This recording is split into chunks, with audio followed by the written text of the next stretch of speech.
Are you just paying the minimum on your loan? And do you feel like this journey is never ending? Do you actually know how much you're losing over time?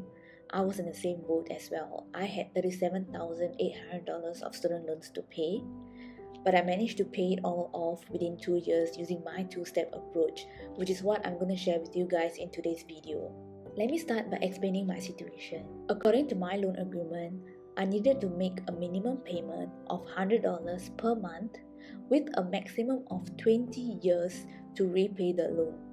Naturally, anyone in my shoes would think that that's a reasonable monthly repayment amount, and 20 years is a pretty long time given to pay off the loan. So that's what I thought as well, and I diligently paid $100 every month upon my graduation. But here's the catch. After 5 months of paying $100 every month, I expected my loan amount to reduce by roughly about $300, considering that interest is compounded and will be added to my remaining balance. But what I found out at the end of 5 months was that my remaining balance actually increased by $250 to $38,050, which was surprising and shocking to me. So I went to dig further to find out what actually caused this, and I realized that my minimum payment of $100 a month was not even sufficient. It was not even covering the interest that was being added on to my remaining balance. This realization was a wake-up call, which made me realize that I need to come up with a strategy to get out of debt soon. So that's how I came up with my two-step approach, which I'll be sharing with you guys today. So speaking about interest, do check out my video, which I'm going to link here, on how to choose the best savings account. Just because a bank offers a very high interest rate does not mean that it is the best savings account for you. There are factors to consider, and I will share that in the video. You can check it out to find which is the best savings account that is suitable for you. So coming back, let me dive into the two-step approach on how I cleared my debt. So the first step was to ensure that my minimum monthly payment was covering the interest that's being added to the remaining balance and a portion of my principal amount, so that my overall loan balance will reduce over time. Unfortunately, in my situation, the bank that I had the loan with did not have a loan interest calculator, so I had to Google one. But if your bank offers, please use that as the calculator to calculate your minimum monthly payment that's required, because it's definitely going to be accurate as compared to any online calculator that's off the internet. So what I did was I just Googled for online student loan interest calculator, and I clicked calculator.net. So in this website, I just keyed in my loan details. So for the loan balance, I'm keying in $37,800. Remaining term is 20 years and the interest rate is 4.75% in my situation. And I'm going to click this button here to calculate what is the monthly payment that's required for me. So as you can see here, it's $244.27 that I need to pay every month so that I'm able to pay off my entire loan of $37,800 within 20 years and the interest that will be accrued over time. So by paying $244.27 a month for 20 years, I end up paying 20.8k of interest to the bank.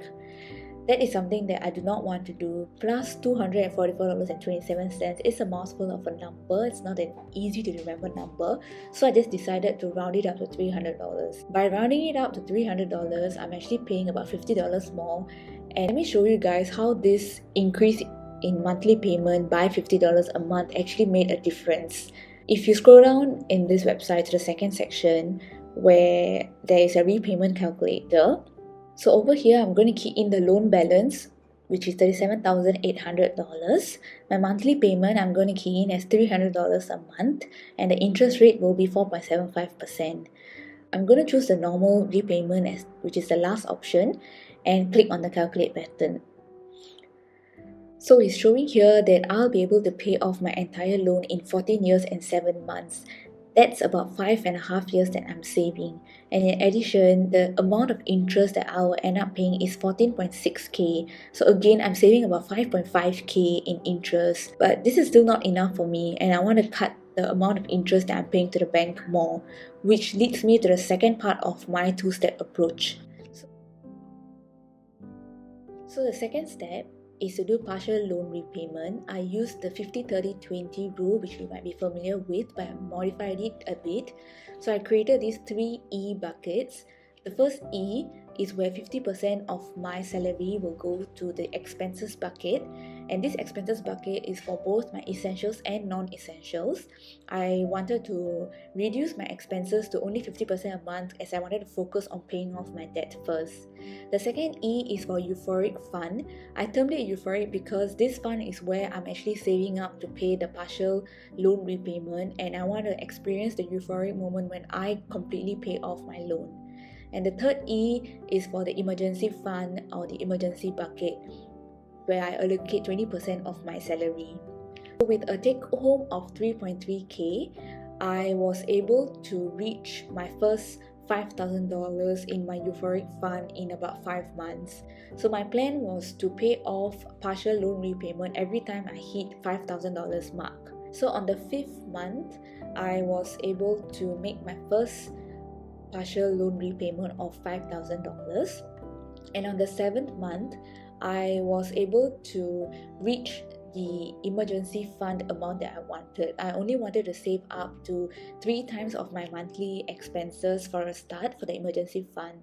On the 8th month, I actually pivoted to the 50-50 rule, where my first 50% was for my expenses and my remaining 50% was for the euphoric fund. So this change actually made me quickly save up and make my lump sum payments. As a civil servant, I was earning bonuses. I was getting performance bonus, midterm bonus, year-end bonus. So on average, I was able to save up $5,000 every 2.5 to 3 months, and within the first year, in total, I made about $20,000 of lump sum payments to the bank. So let me show you guys how big a difference this second step made in my journey to clear my debt. Using the same calculator, I'm going to click on the second option for repayment with extra payments, and I'm going to key in $20,000 in the second box here and click on the calculate button. So as you can see here, I only paid about 2.4k in interest. That is 7 times lesser than what I would have ended up paying if I had continued paying $300 a month for 14 years. That's really a huge amount of money, my hard-earned money that I did not want to just give away to the bank. So I'm glad that I took up this 2-step approach and I managed to clear my debt in about 2 years. I hope you found this video helpful. If you did, please like, and thank you for watching. I'll see you guys in my next video. Bye bye.